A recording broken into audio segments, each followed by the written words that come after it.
Want to disconnect Outlook from Calendly? In this quick guide, I'll show you how to remove the integration step by step.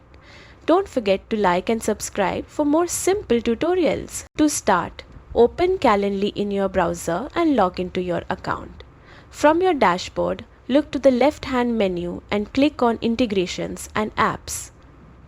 This section shows you all the apps currently connected to Calendly Pro until you find Outlook, then click on it. You will see an option to disconnect. Hit that button, confirm your choice, and you're done.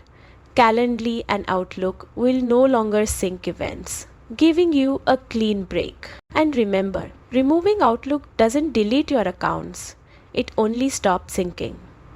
You can always reconnect later if needed. That's it.